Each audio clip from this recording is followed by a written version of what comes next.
Well, my name's the Revd Rebecca Hamilton, and I've just moved to Dublin, just joined Holy Trinity Rathmines, which is where we are today as Assistant Curate, working with Rob, and particularly on the Pioneer Ministry, which is just launching as we speak, which is very exciting. And today, we are here to have a conversation to look at what Pioneer Ministry is going to look like here in Ireland, also to look beyond into other parts of the Anglican Communion, what's happening around in the Church of Wales and the Church of England, and to just hear from our lovely panel and be inspired and hear what God might do among us here in Ireland.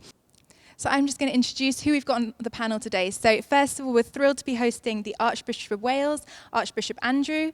We've got the Reverend Rob Jones, who is the Rector here at Holy Trinity Rathmines and the new National Director of Pioneer Ministry.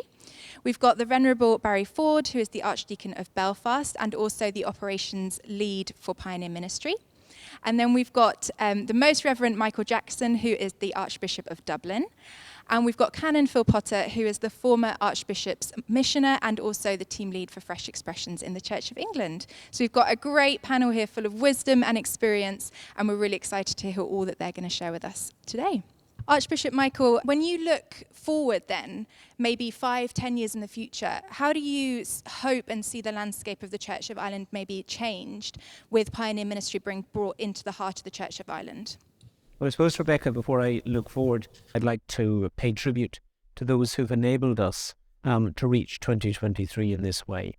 One of the things that I think is part of contemporary Ireland is the quest for authenticity. People have a complex relationship with public religion in Ireland, but I think people want authenticity and community. And I think what can happen through the pioneer work is that can come to the fore, and people then can be offered community in a variety of ways. People want information they can trust. They want integration into their local community. And I think part of what happens there is that through the pioneer experience and through the fact that listening is every bit as important as talking in pioneering, people will be heard in their local context. And part of the beauty and the challenge for us is actually to enable Christ to self-disclose within a local context and in the lives of people who are already there. And why do I say that? Because very often in the Gospels we hear that Christ has gone ahead of the disciples into Galilee and elsewhere. So it's not a question of inventing God in the lives of people. It's a question of facilitating, through our knowing the context, God in self-disclosing. Now, what can I see happening? I can see the refreshment of communities that are very tired. People who have, as it were, kept the thing going. Not that they don't know why, but they're not actually sure what can happen next. This offers something which you might say any church ought to be able to offer, which is that of interconnection, a little bit like a honeycomb. You do have connections within dioceses that weren't there before. You have connections across dioceses that weren't there before. And to me, the exciting thing is that it takes up the various expressions there are of discipleship and ministry, of leadership and service, and actually begins to weave them into a new work of art, a new tapestry. And I think that is what is new. And the really important thing is that I think it can take fear out of the need to survive.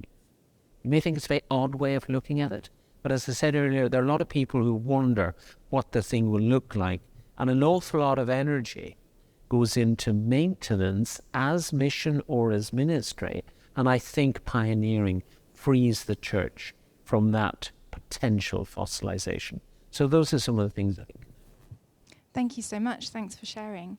And Archbishop Andy, so we've heard a bit about the Irish context.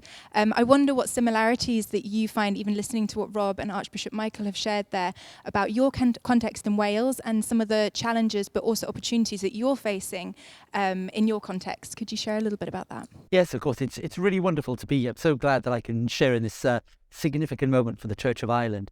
I think there are similarities, and the similarities are around culture and around perhaps a post-industrial landscape in which some of the expectations and assumptions of past years really are now starting to falter and fall away. So Wales is a very different country from the one in which perhaps our fathers and mothers were brought up in. We too are discovering that church can be done differently, and that doing church differently is not a threat to the established church or to those for whom traditional methods and ways of meeting are normal. It's a discovery that church is about people meeting, I think, essentially around the Lord's table, and doing that in a way that allows worship to be both creative and new and relatable. Because very often, I think a lot of people now who, I just learned that the average age of a Christian in Great Britain is somewhere around 51, I think, which is not a good sign when we're thinking of trying to reach that generation that's walked away from the church. So I think we need to find ways in which faith and encounter with God touches their everyday life in a way that's meaningful, purposeful and relatable.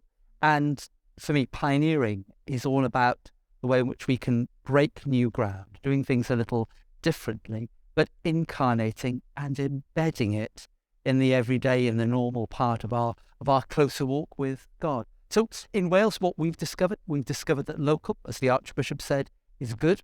We've discovered too, I think there was a sense that people in Wales thought that church planting sounded quite English, and actually it wouldn't work in Wales. And actually we've discovered it does work. You can plant churches in all kinds of contexts, whether in a pub or in a church that's no longer needed or in any kind of community space. We've discovered that, but we've also discovered the rich variety, that there is no one kind of pioneered church. There are lots of different kinds of church, some drawing on the ancient stories that we've inherited, and some much more modern and contemporary in their flavour. I think we've also discovered that there's a way of doing even traditional church, which is quite pioneering, and that's breathing new life into these things that are familiar and treasured and to be honoured, but doing them in a way that is life-giving. And that's probably we're now maybe 7 or 8 years into our own journey, and that's what we're discovering at the moment.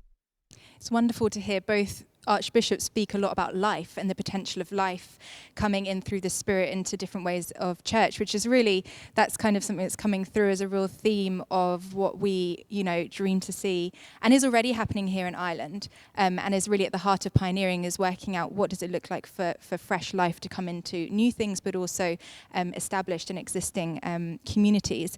Archbishop Andy, you made a really big announcement last September in the church in Wales. You announced £100 million investment into church development, church ministry. You've spoken maybe a little bit there about what led you to that decision, but can you just go a bit more into that? It takes a lot of courage to make such a big investment, and it's a big statement to kind of the future of the church.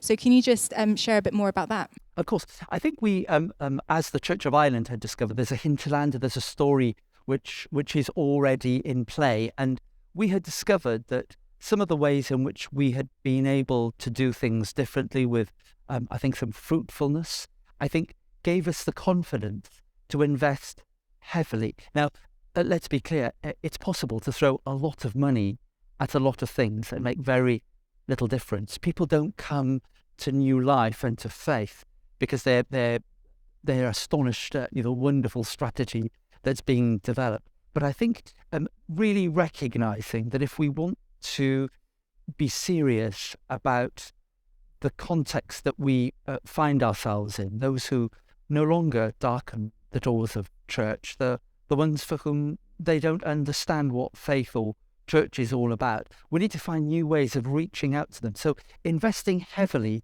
in the kind of ministry that has potential to do that, I think, was significant. And all of the dioceses had seen that by being courageous, by being a little bit adventuresome, there were good things to be had. I think all of us have recognised this is one of those kairos moments that we're not interested in saving an institution. We are interested in saving Wales.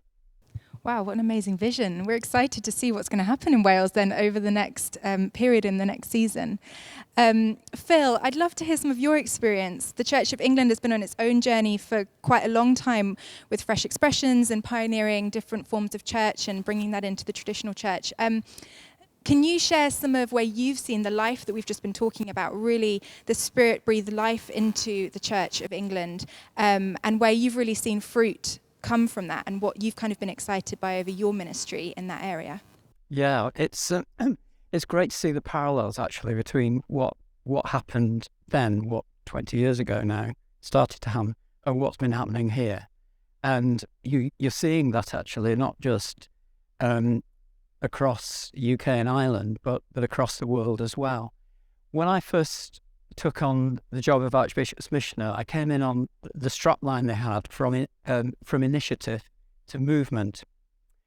And the task was, they started as an initiative and funding was put in, but the $64,000 question was, could this become and would it become a movement, and, how could that happen? And I think there are many answers to what's happened there, but just give you a couple. First of all, the sheer breadth of what happened. So it started on a small scale as a Church of England initiative, and very, very quickly, almost at the very beginning, the Methodists asked to come in as partners. But then as it took hold across all of the traditions in the Church of England. It wasn't an evangelical thing, or it went right across. And then by the time I came in, we were negotiating with several other denominations. So the Baptists became partners, the URCs, the Salvation Army, Church Army, etc.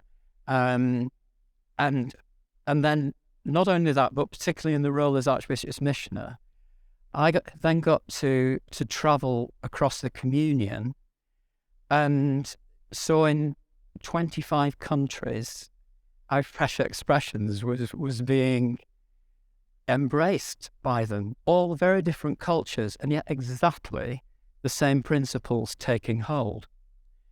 And I think one of the main principles, and I think one of the things that I've always been really excited about in this being a movement, was the way it released the whole church, the whole body of Christ, and in particular lay people. And it's interesting, Church Army actually invented a new phrase to describe what was happening. So we now call them the lay, not just the lay. But it was really an attempt to say, no, these are not people who've been trained as lay readers or whatever in the institution. These are people who've just been given encouragement and trained a little and then released. And to date now, we're 20 years in, and I think the official latest figure just in the Church of England is 10,000 fresh expressions. So on average, it's about 1,000 new Christian communities a year still being planted and still going out.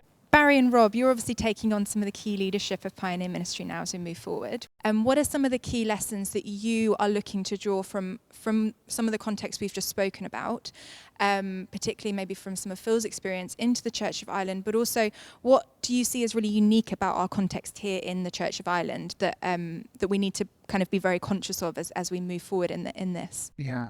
Well, I'd say everyone on the panel will have an opinion about this, but I suppose one of the aspects which is vital and very, very important before you get into the question about contextualization is the importance of working together. And that's why myself and Barry come from very different parts of the island, but we'll be working together. And that's what I've learned from Phil. The importance to release something, you have to work in a collaborative fashion. And honour is very, very important, not just to what has gone before, but also as we work together.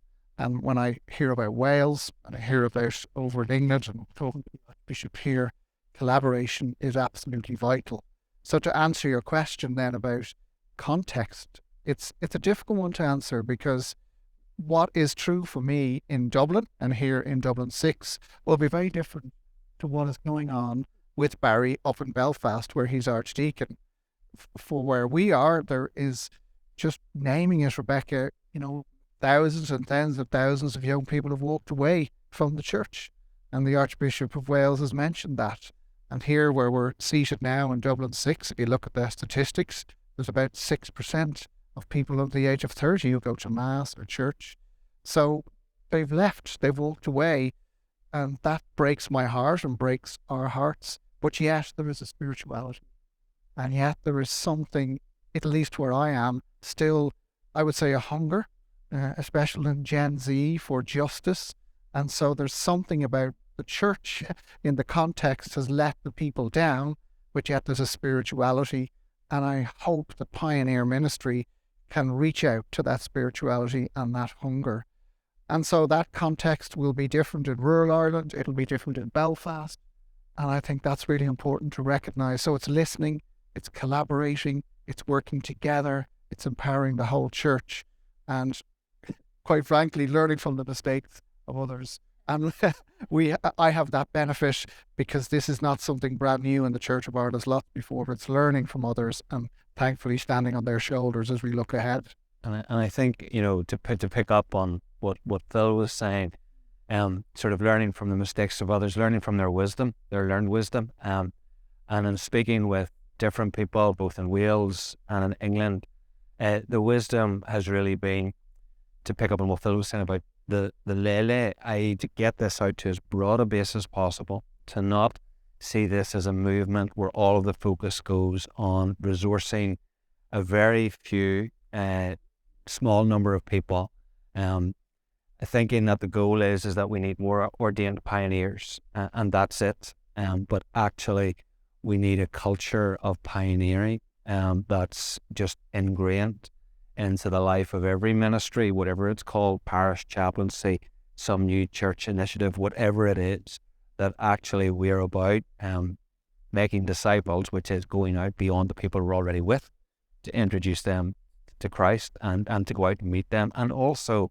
to not just simply see this as being another activity that people do for the church, but we have people out in the world, in every field, in every sphere of life, and that's where actually they're bringing their creativity, their entrepreneurial spirit. That's where they're salt and light for 90% of their lives, not just the 10% that they're involved in whatever organisation or activity that the church is running. So how do we release people wherever they're scattered for the 90% lives in the world, as well as for the very important work of forming communities of faith that love and support and encourage one another to live real, authentic lives of faith in the world that we live in. Well, to lead on from that then, Barry, your role is operations lead. So you're going to be responsible a lot for, good governance, integration into the wider Church of Ireland, all those kind of things. So what are some of your priorities then to bring that vision that you've just shared and that we've all been speaking about? What are some of your priorities, particularly in this first season, to make sure that there's good governance and also good integration into the existing and kind of wider church? What are some of the things that you see as really important? Well, governance, of course, is the moment when everybody just comes alive. It's that time when everybody just wakes up and thinks, excellent, this is what we're here about.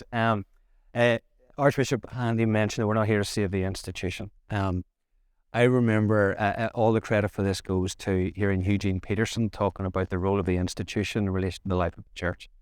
And he used the illustration of a tree. I can't remember who he stole it from, but I heard it first from him. And the way he described the institution is this, is like if we think of a tree, all of the life is hidden underground. That's where the nutrients are, the soil is, the moisture is. All of the fruit you can see out in the open, and that's where the air is and the light is. And you've got this relationship between that which is unseen and that which is the fruit. And it's all connected by this life, this membrane that runs from the ground up and out into the ends of the buds and the leaves and so on. And that's where all the life is. The bark of the tree is what protects all of that life. And the bark is the institution. The bark is the thing that can surround the life. And of course, we all know that one way to kill a tree and Rob's an expert in trees, that was his past history. One way to kill a tree is to strip the bark. So for me, the vision is that this institution that is the Church of Ireland, that has provided actually since the shock of disestablishment, a really, really protective bark around what the Church of Ireland's going to look like in the island of Ireland. And really, when you think about it, the shock of disestablishment, it put in such a strong protective casing that enabled parishes to thrive. People make bold decisions about land and about livings. Many of the churches that we now call traditional were daughters churches, plant churches out of existing parishes, because that framework was really firmly in place. And it was a very robust framework of parish, diocese, general synod. It had a single appointment structure and a single way of doing church. And in part it was, how do we survive? Whenever the bank has gone, how do we survive? So it was a tremendous casing that enabled the life to grow. The difficulty is that the bark is not the life. And what happens over time is that we mistake, this is how we can do something, for this is how we do something too. This is how it's done. And so we crystallize one way of doing things and mistake the framework that allows life to grow for the way that life has to grow. So I hope and pray that the institution of the Church of Ireland, and you know, the bishops are right behind this. This is their movement, their initiative, and the representative body are backing this. Now, I hope that they've heard the tune of 100 million there. I think that governance-wise, maybe a few dioceses are going to move to Wales, but you know, and the General Synod. It's important that this church owns what's happening. But what we want to do is to now allow more expressions of life to flourish. It doesn't have to look like one thing. It can look like many things, and they can be safeguarded and protected and enabled to grow and to have life and be a part of the Church of Ireland and be just as much an expression of what it means to be the Church of Ireland as this thing that we have lived with for the last century and a half, certainly since disestablishment. And of course, the Church of Ireland has much longer history than that. Archbishop Michael, I'd love to hear your perspective on kind of a similar question. What do you see as some of the main opportunities and maybe also challenges of integrating pioneer ministry into the heart of a church that has existed for a long time? You know, bringing something that is to bring new life into something. What do you see as some of the opportunities? If I were just to take up the image that Barry took about the bark, I think the challenge there is that the bark is still there. It needs to offer a combination of protection and permission. And the two need to work together. And the danger, if they don't actually work charitably and organically, the bark could crack, die and wither. That's one thing I would say. The other thing is that Barry raised the whole question, excuse me, about disestablishment. And while disestablishment was, of course, a shock to the Church of Ireland, as you rightly say, we did run a program entitled Free to Shape Your Own Future, which is one of the phrases that we used to describe the disestablishment of the Church of Ireland. And it has always been my conviction that pioneering now is the manifestation of that. The danger, I think, is a word I kind of invented, re-establishmentarianism, where there are still people who want to draw the church back to something more comfortable, something more recognizable. One of the dangers probably in any church, but it's certainly true in the Church of Ireland, I might as well call it out, is that people don't like the word change. They want something new to flourish, and they want what they have to remain. Now, there isn't always space between two people or two entities for 200%, but there is space for a new 100%. A while back, we did work in the Church of Ireland in a thing called the Hard Gospel. And one of the things that came through from that was clergy are the gatekeepers of change. And I asked the question, but where do they hold the key? Is the key there to open the gate? Or do you say, I'm sorry, I can't find the key? And I think this is one of the major difficulties potentially, I hope it won't be, in the relationship that there has to be between lay people and clergy. I'm not talking about a confrontation. I'm saying that there needs to be a recognition of energy that is already out there. I myself think that the positivity in pioneering will in fact be the simple and the inexpensive. And I think we need to prepare ourselves for the hit, which is that big projects may not deliver proportionately, but things that people do almost off the cuff, and where they say, well, actually, I've had enough listening to this, we're going to do something, will actually facilitate and come back to what I was talking about earlier, this kind of honeycomb effect. I think there is warm energy for this, not least post-COVID. I think there always is a danger that we lose clergy. And why? Because I speak up for clergy. They're tired, they feel over-regulated, they feel taken for granted, and they also feel that they are, as it were, staying at home while other people have the fun. So I think that sort of connectivity is part of the gift, and people need to work with it. So you've talked there a lot about release as well, about releasing people, which takes courage, but also I think there's a release of imagination that can happen then, because it's picking up on some of what's been said as well, like about knowing your context, that is the people who are there, but also the context they're in, and being able to be released into a fresh imagination of what the gospel looks like. And also I think let tomorrow happen today, which I think is a part of that imagination and envisioning. Not to be afraid of that. I spoke earlier about pioneering helping us to set aside fear. And I think to let tomorrow happen today, I think is part of how I see it at all. So Archbishop Andy, you mentioned earlier some of the areas of life that you've already seen. You've been on this journey for a few years now. Where are some of the things you mentioned, church planting, for instance, where you're really seeing a kind of shift in direction and maybe even a mindset shift happen in your context? What are those things? What are those signs of life that you're seeing?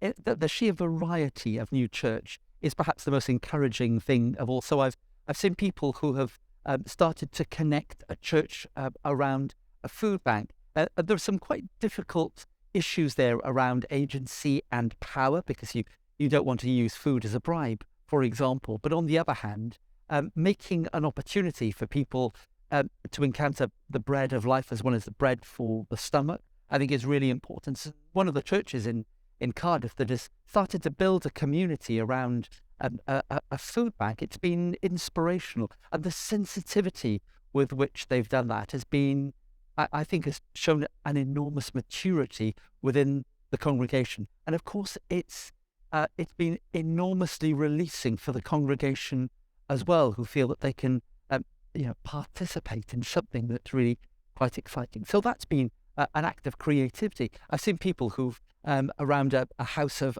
prayer, an ancient building that seemed to have run its course and yet had enormous history behind it, and making that place available for people to come in, perhaps who are walking into the area, who perhaps have no real church background, but making it possible for people to encounter God. And some of the prayers that you see that have been left, and some of the acts of connecting with God would never happen had that space not been made available. You're making bridges into the lives of normal people who want to respond to God. And that's partly, I think, about preparing the grounds, which, I think Barry spoke earlier on about a pioneering spirit. In one sense, this is something that really does belong to the whole of the church, even if there are bespoke and very particular kinds of projects or interventions that are offered. Enabling people to be courageous and to let their imagination drive their activity. One of the lessons I learned very early on, I think, as a cleric, is that it's very easy to try and control. That you can't control God, and you oughtn't to try. But there are ways of managing that are purposeful and faithful and imaginative, and managing the church's life and resources and enabling people seems to be an act of stewardship, and it's really, really important. Let the doors be flung open and find that God is able to do immeasurably more than we ask or imagine. Amen. That creativity theme as well coming out, which goes hand in hand really with imagination, doesn't it? Like when our imagination is let to run wild and the Spirit is able to kind of infuse our imagination, creativity bubbles to the surface. And if we can release that, it's amazing what could happen. Phil, picking up on Archbishop Andy mentioned courage there, the courage that it takes to kind of release but also start something new. You've obviously got so much experience in having done that over the years, releasing and taking steps of courage. How have you seen, though, also how the tension maybe, or the relationship between the more traditional established forms of church sit alongside some of the newer things that we've maybe been speaking about? And how have you seen that imagination and creativity also come into the traditional church? How do those sit together? Yeah, I think one of the mistakes we were making at the beginning a lot was it felt to me that for a long time we were not meaning to, but sending a message that this is either or, and either you can do traditional inherited church and be part of that, or you can do this new thing called pioneer ministry, and we'll learn to walk alongside each other and do it together. But very quickly, I think, it became a mantra for me. This is about both and it's not so much a mixed economy as a blended economy. And we found that when we worked hard on enabling that and taking down the barriers of suspicion and so on, that you ended up with the very best models where the two fed each other. And we have found that happening in all kinds of contexts.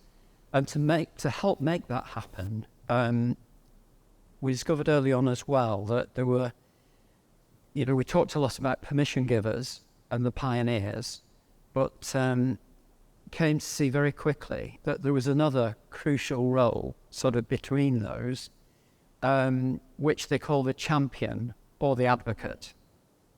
And on the one hand, and I usually say when I'm talking about advocates, on the one hand, an advocate is an irritant, and our job is to kind of keep putting the foot in the door, and where the default is to stop talking about pioneer and default back to the bark, that we keep it on the agenda.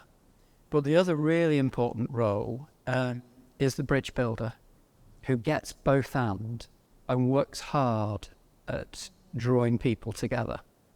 And that's one of the things that excites me about here. It excites me about these two guys as well, because they're both irritants. They're both they are advocates and bridge builders, and I think we're going to see a lot of that. And it's that working together that can create the most exciting thing.